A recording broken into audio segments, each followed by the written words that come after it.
Hey guys, welcome back to Stacy Goes Outside. If you're new to my channel, welcome. I make fishing videos and I try to post content at least once a week. So if fishing is your jam, make sure you hit that subscribe button. So today I'm back on the Sac River up in the Red Bluff area here in California, and I'm back on the water with Captain Owen Robinson of Cutthroat Guide Service, and also this is my first time with Jason Thatcher of River Pursuit Guide Service, so it's a twofer today. I'm doing something completely different. You've never seen this on my channel.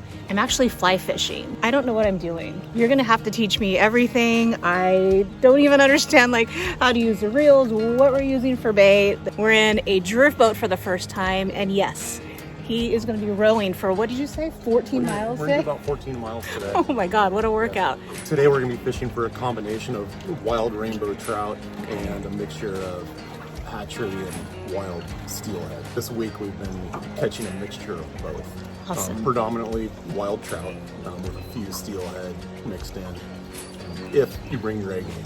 All right, I'm always trying to bring my A game. So just prepare for a million questions because first timer, and that's good. We want anglers to be engaged with figuring out these techniques and involved with the learning process. Perfect. I really encourage you to ask questions and very actively participate. All right, well, let's do this. Let's go fishing. So how come they're only called strike indicators when you're fly fishing as opposed to bobbers? Why is there that distinction? Because fly fishermen have to be fancier than everybody else. Oh, okay. So they are as bougie as the rest of us think they are. Yeah, I feel like the two groups don't respect each other. It's a mutual disrespect. Yeah, okay. But it's not just my friends, because they're like, why would you ever go fly fishing when you bass fish? You're gonna find out. It's super fun. All right, well. I get bass fishermen that come and do this all the time. Yeah. Like, hey man, don't put any pictures of me on the online. I can't let the other green carp guys, the other ditch pickle guys know that. So you've got braid to what, mono? No, this is a it's a coated floating line. Oh. So it has a core, basically braid, and it's got this, I don't know if it's like PVC material or what. Yeah, that thing, that's like super thick. Yeah. So the idea with most fly fishing is that you use the weight of the line to make your cast. That's what carries your cast out. Okay. The weight of the line. I was wondering because those little, they don't weigh anything. So how are you whipping it? All the weight is in the line. Oh, okay. So the load of the line going back and forth is what works it out away from you to make the cast. So this this indicator is on a little bit of a slider. We got stoppers on the bottom and stoppers on the top. So our goal while you're fishing is to get this indicator to jam up against stoppers and ride straight up and down. So what we're trying to do is get a dead drift. So a dead drift is the bugs or flies or fake flies floating naturally at the current speed. Okay, if there's drag from the main line to the leader to the flies, the flies sweep up off the bottom and they don't look like a natural bug on the bottom. The fish will refuse it. We're trying to fish down deep too. So we don't want to fish at 5 foot suspended in the water column when the fish are down at 8 foot. Gotcha, okay. Especially if they're lethargic, if they're not really actively feeding, they're not going to move very far for a fly. You might have to bump them right on the nose to get them to go. Okay. So we want to spend as much time with these flies drifting as natural as possible along the bottom. The indicator is going to ride like this when it's fishing good. If you're getting a poor drift, if you have drag, it's going to lay over on its side. If you're in deep water, it should ride like this, right? If you're in shallow water, it might be ticked over to 45 and kind of doing one of these things. So that's where it's going to help to pay attention kind of to what's going on around you. If you have good situational awareness, you'll be paying attention to the contours of the bottom, the velocity of the current, what's our depth. That'll tell you a lot about whether you're ticking bottom or whether you're getting a strike. So if you're in 15-foot deep hole and that indicator does a little jiggle, you gotta set the hook. That's a fish. Gotcha. If you're in 3 feet of water with 8 feet of leader and it's doing that thing, it's probably bumping on the bottom and you're looking for a more aggressive pull down. So the hooks on the flies are like super tiny. I mean, you don't want to I mean, you said set the hook. I mean, are you just doing this? Like, You're are you you're not aggressive? It's an aggressive, sharp lift. So what happens is you got a lot of line between that indicator and between the flies. Oh, okay. There's going to be a lot of slack in the line. It's unavoidable. You're going to have slack in the line. So you don't like bass. You don't reel down and then. Nope. By the time you do that, the fish is going to be gone. Okay. So by the time fish grabs a fly, and he goes, oh, metal. He's trying to shake it out. It takes a while for all that to translate up the line to the indicator. But by the time you see the indicator move, that fish has already figured out that he bit into metal and not a bug, and he's trying to get away. Okay. So you're already behind the curve. That fish is already actively trying to get away by the time you even see the indicator move. Okay. So there's no such thing as being too fast. You've got to set the hook fast. You want to have really good focus and quick reaction time to hook the maximum number of fish. Okay. It's a lot to go over. It's a lot. No, that's great. Since you've never done it before. You're going to have a lot of line peeled off the reel to work with. It's not like a spinning reel. Yeah, where everything's held on the reel and you're casting it out and then reeling it in. Yeah, so explain how the reels work then. So the reel is a single action, right? So the handle is incorporated with the spool. Okay. So it's a super inefficient mode of dealing with line. These are a 1-to-1 ratio. If you need to bring line in, the fastest way you can do it is we call stripping line in, but I'll get to that next. So. Yeah, because I've seen people do this. I'm like, why are you not just winding? Right, because it's really, really slow. Okay. So you have to have line peeled off the reel to be able to get any distance. Okay. So if I try to cast right now, as hard as I could possibly cast it, I'm limited to that distance. No matter how hard I throw it, how good I throw it, it's not going to go any further than that until I pull off more working line. So this working line, you're just going to be dealing with this all day. You'll be dealing with all this slack all day. So you peel off as much as you think you want to cast with. That's right. Okay. Yep. Some people are really good at fighting fish on the reel. It's a lot faster to recover line if you strip it in by hand rather than by using the reel. So I would urge you to start off learning how to strip it in and go that route, and then if you're comfortable with fighting them on the reel, you can give that a try. More often than not, these fish are going to be darting around and moving around pretty fast, so you're going to be wanting to recover line really fast. The fastest way to do it is by grabbing the line with your rod hand, with the index and middle finger, and stripping from below your hand. So this way I've got control. I've got tension on the line. So that's how you reel it. I take these big, long strips of line, or you can take short strips of line, whatever you need for the situation. Okay. And you don't get rope burns on your hand from doing that? I mean, it's coated. Okay. Yeah. Okay. Yeah. If you're death gripping it, then you'll get burned. Yeah. Okay. And if you're death gripping it, you're probably breaking off fish. Well, we'll see what happens here. Okay. How long do you leave it out there once you cast? The prime directive is heave it and leave it. The best cast is the one you never make. We're trying to spend as much time as possible with these flies on the bottom of the river. So when we're fishing, we're not going to do it from anchor. I'm going to be having you guys cast on the right hand side, and I'll chase the indicators with the boat. So I'm going to be rowing the whole time, and we're going to be floating down, following the indicators, trying to get them to drift as naturally as possible for as long as we can down the river. When you hook a fish, to reel it in, it's going to be by hand. You want your rod tip up high, keep it up high so you have that shock absorbing factor, the kind of that bungee cord factor with that light rod tip. These rods are super forgiving if you allow them to be. So one of the worst things you can do is bow down to these fish. When they pull hard, you don't want to let them pull the rod tip down and flatten the rod out where you don't have that bungee cord anymore. You want to let them take line. If they're pulling hard, let them take line, let them run.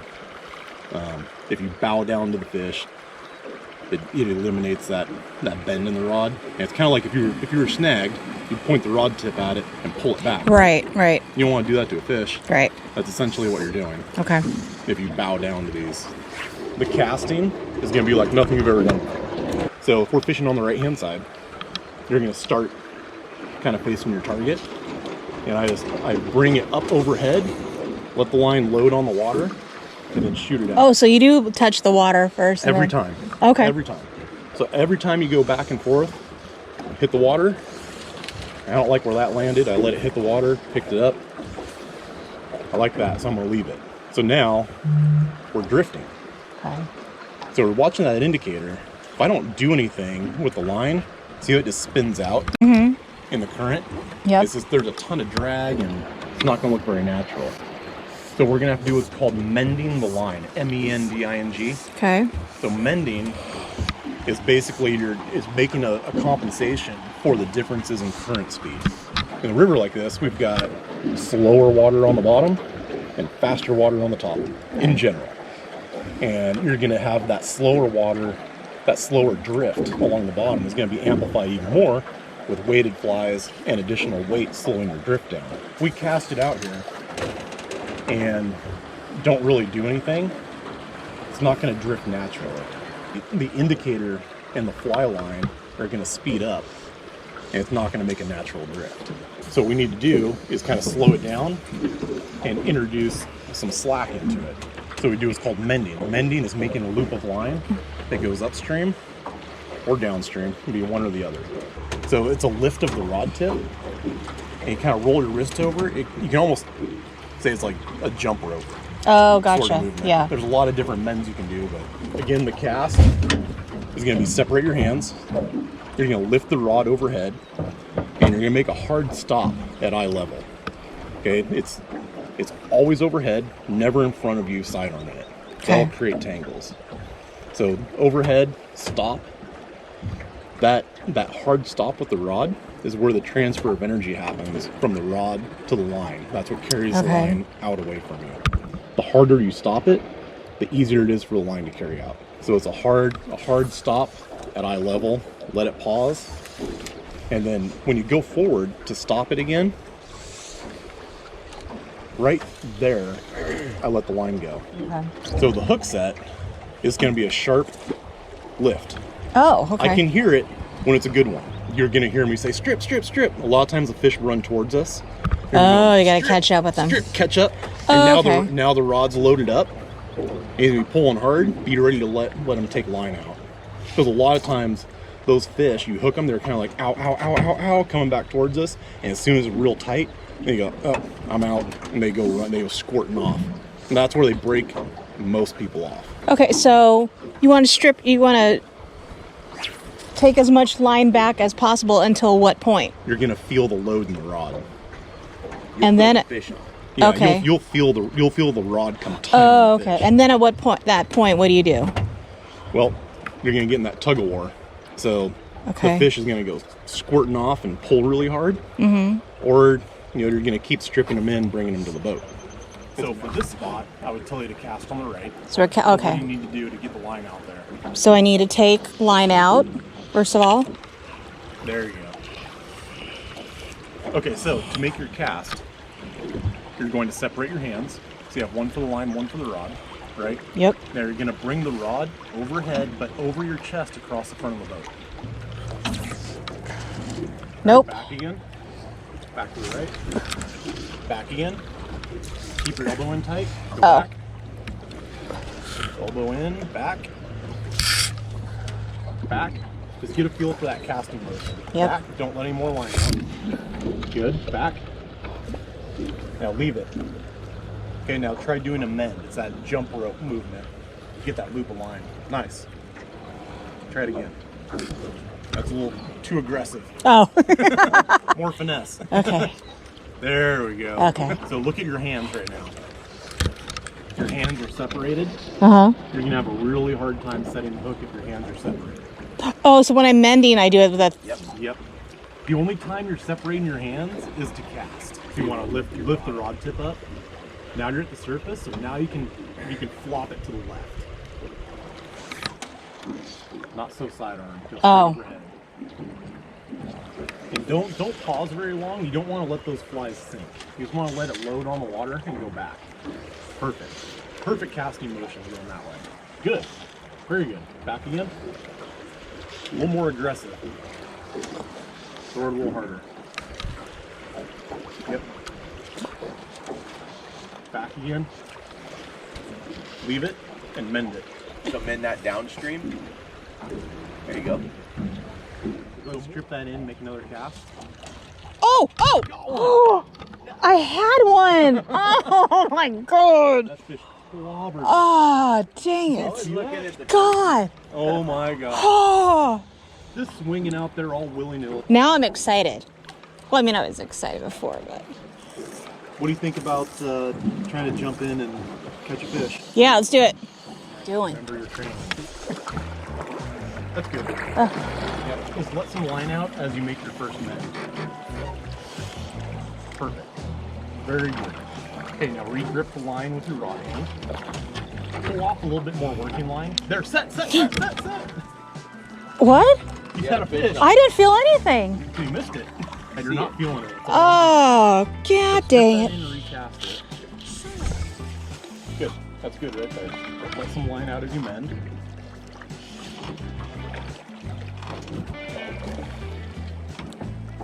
Mend upstream again. Remember, this is all based on visual cues. You're Okay. not feeling for anything. Okay. Upstream mend again. There, set. You got him. Oh. He's on there. Oh! Okay, so what did I do wrong when I was stripping the line in? I don't know, I was looking at the fish. I was just doing... Yeah, try again. Mystic. Oh no, that's a sucker fish. What? Don't mess around with that. Good practice. Oh my gosh. Oh. So what do? I just... From there, you're just gonna slowly lift. I'm gonna kick it over to the middle here a little bit. As soon as we get this dealt with, we'll motor back up. So I stop like... Just slowly lift. He's wrapped up in the leader.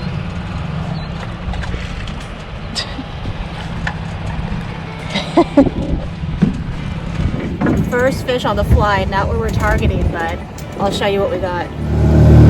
Sucker fish. That's not what we're looking for. That was a fun little fight though. Alright, let's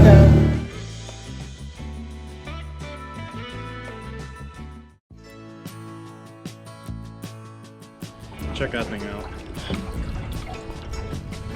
So that's going to be on the top. That's what I'm going to be watching. You're going to treat that like an indicator. Okay.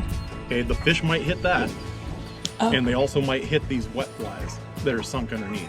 So at the same time, you're watching for this to get bit on the surface, and you're also watching for it to get yanked underwater. Oh, okay. Indicating that a fish grabbed the, Gotcha. the Okay. wet flies. So you can cast it very, very similar. The mending, more finesse, really light set. Okay. Go ahead and peel off your working line and cast it on the left-hand side. Yeah, keep going, go a little bit further. There we go, nice. Trout?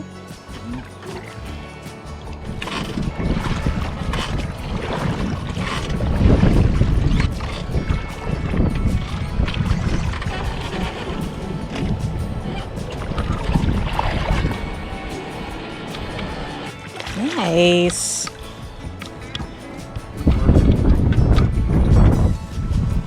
Nice one.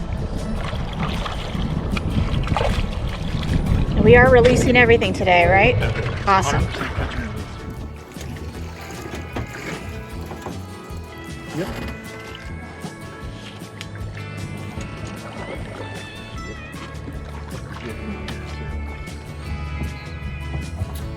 Like that one.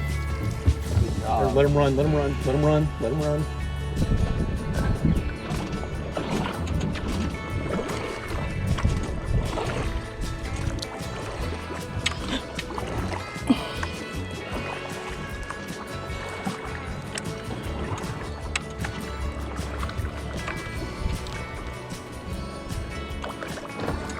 Keep putting pressure on him. Okay.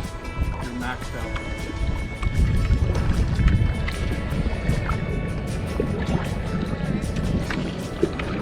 Oh. That's a carb, of course. What? Yep.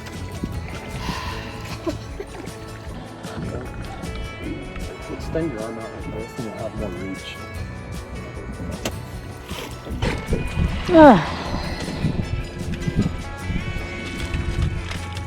All right, back you go. What do you want in the net? All right.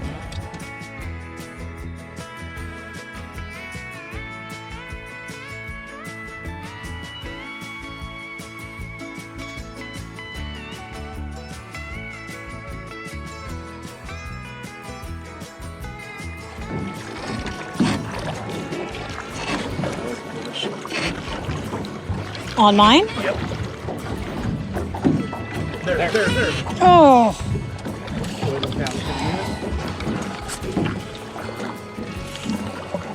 Good.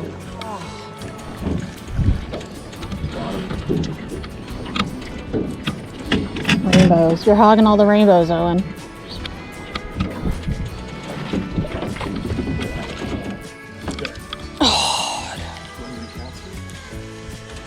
It's weird how something can be so fun and frustrating at the same time. Yeah. There you go. Got him. Let him run. Let him run. Let him run. Let him run. Let him run. Let him run. Oh, like let line out? Yeah. Oh, okay. Let him run. There you go. Still let line out? No, you're good. Okay. And now bring it. Bring some line in. Okay. Ow.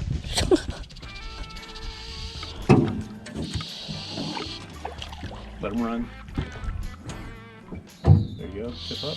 Tip up. There's a give and take. He's going to pull a bunch of line out. He's going to pull hard. You're going to let him run, and then he's going to let up, and that's when you bring line in.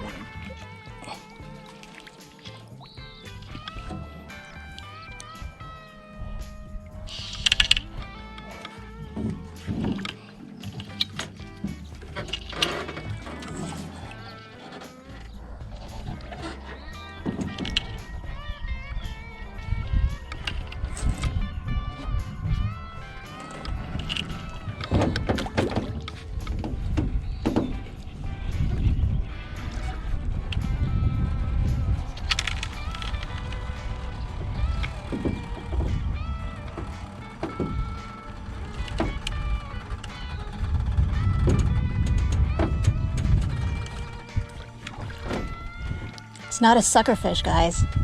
We did it! All right, guys, first trout on the fly. It's not a sucker fish.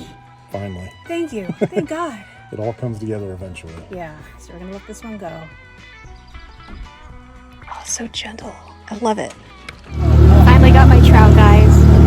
This is probably the most fun but frustrating thing I've ever done. It's all about watching the dry fly on top, or all about watching the strike indicator, or for those of you who it's stuck on the bobbers.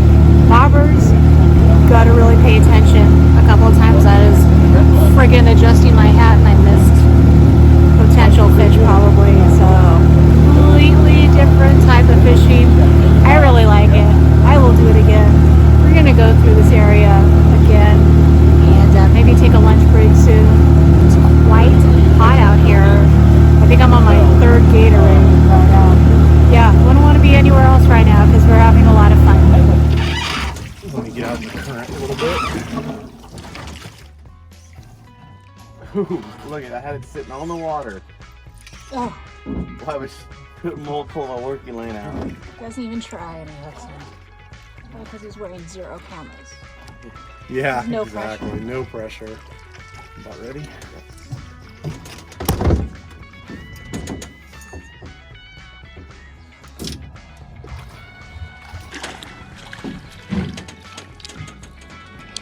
Pretty, pretty.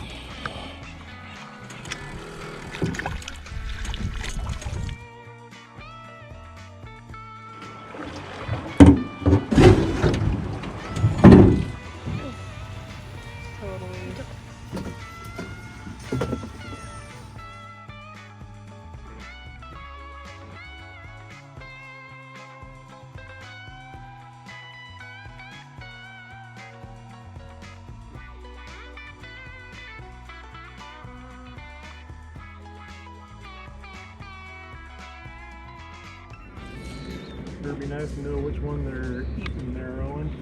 There, Stacy. Oh! God dang it. I looked up at that stupid crane for 1 second. God, you can't be distracted at all while you're doing this. No. Jeez.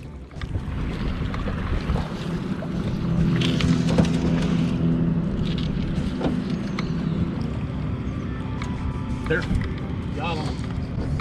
Let him run, let him run, let him run, let him run. Tip up, let him run. Tip up higher. There you go. Good. And strip from below your hand. Just like that. Good. He's running, he's coming towards you, so you can put a little more pressure on it.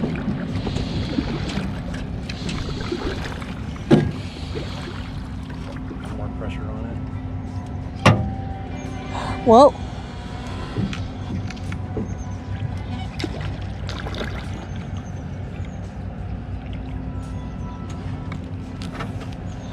Another sucker fish.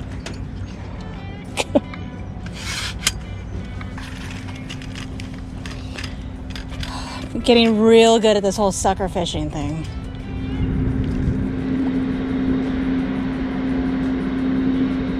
There. Ooh. Oh, shoot. Let him run. Okay. Nice. Oh. Trout. Lift. Tip up.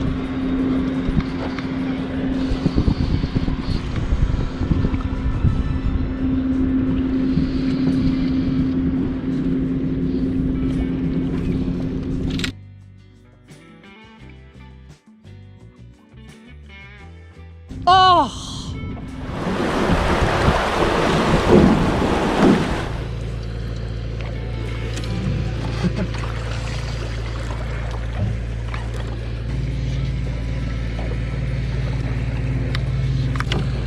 Got him. Hell yeah. Good double.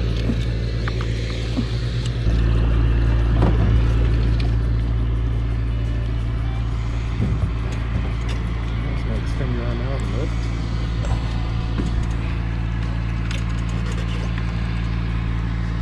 Another sucker. Are you kidding me? Keep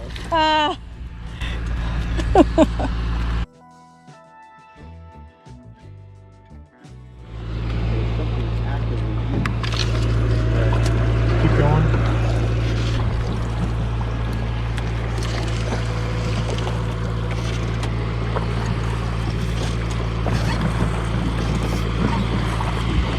Set. Oh, Got him. oh. Let him run.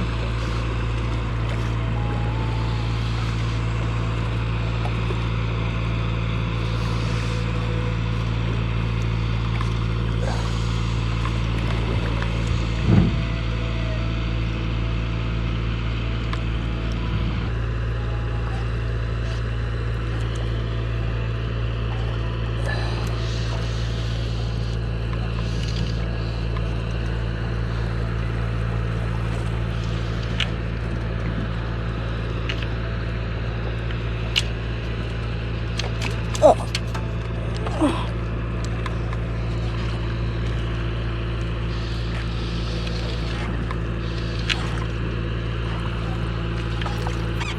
my God, there's a chaser after it too. There's a second one right next to it. No, it was a trout. Big trout. Following right behind him. That's a real nice one. So reach your arm out like this. Yeah,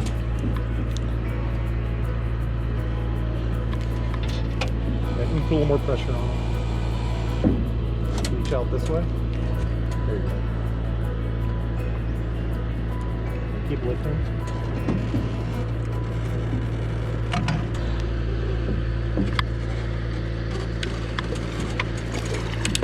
Oh, yeah? Stud trout. Oh, that's a nice one. All right, guys, probably my nicest one today, right? Definitely. That one's The nicest nice. one in the net. Yeah. All right. Very nice.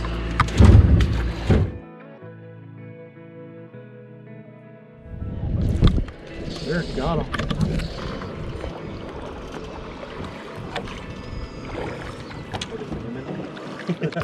The heck, this is the tiniest fish ever.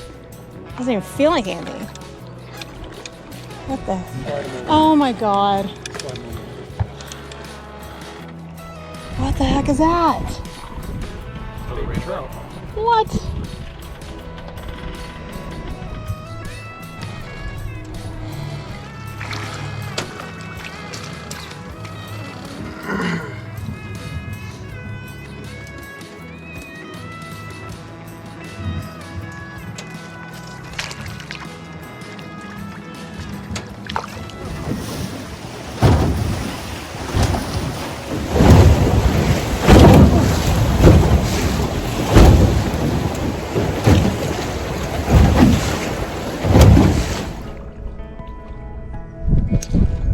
go, got him.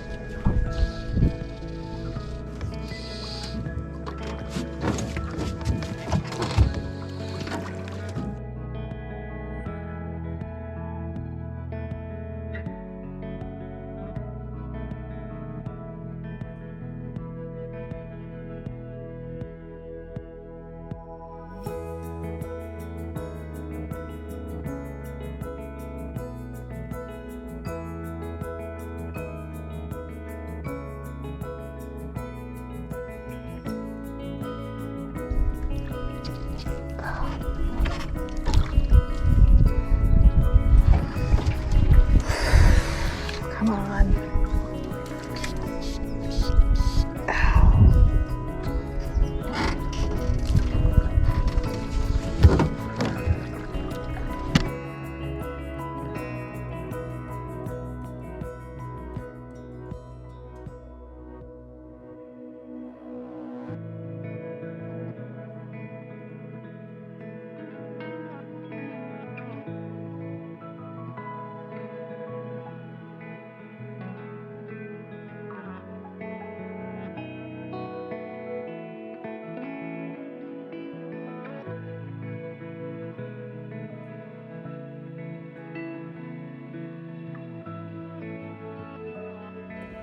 Alright guys, my last one for the day. Look at this gorgeous fish.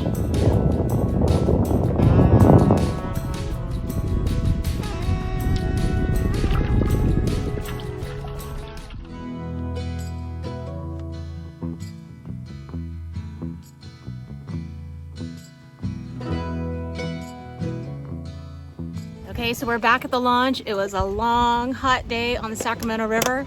Jason, Thatcher, thank you so much for, first of all, your damn patience, because I know it can be a bit much and never done this before. Still can't believe you can catch such big fish on such tiny flies. So first of all, that's one huge lesson that I learned. How do you think I did? Scale of 1 to 10, be honest. 10 being spaz, but okay, and then 1 being awful. What do you think? 11. 11, awesome. No, I'd say you picked up the casting Okay. and the mending, all the line manipulation stuff pretty fast. And then it was off to working on setting the hook. Yeah. And after setting the hook is keeping the fish on. Right. And the only way to learn how to do that is to go out and By do it. doing it. It's just time on the water and hooking as many fish as you can and going through the trials and errors and successes and Yeah. failures with fighting fish and figuring out how much to let them run, Right. how much, when to bring a line back in, and how much pressure you can get away with putting on them. All that technical stuff, I think I did okay, but then once, game on, I get a little excited and I start making mistakes, but, landed some quality fish and it was a great day. So if folks want to book a trip with you, how do they get hold of you? Our website's riverpursuit.com. Okay. Or you can look up River Pursuit Guide Service on Facebook or Instagram. And you do fly fishing trips which months out of the year? It's pretty much all year. We take a break from doing the fly fishing trips during the salmon season. Okay. And just commit that window of time towards focusing on salmon. Thank you so much again. Appreciate it. Good. Awesome. I think you did really well. Thank you. For never ever. There's a disclaimer. All right. So first fly fishing trip in the books.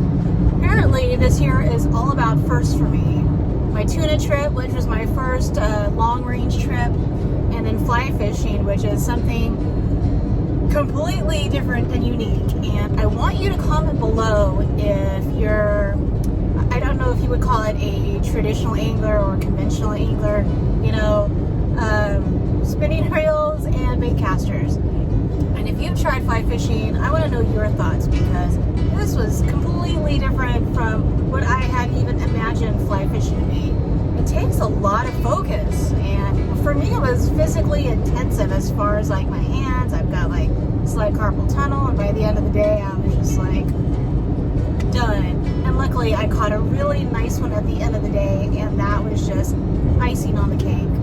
This type of fishing presents a whole new set of challenges as far as learning how to use the gear, the lines, how to cast differently, to set the hook on these fish.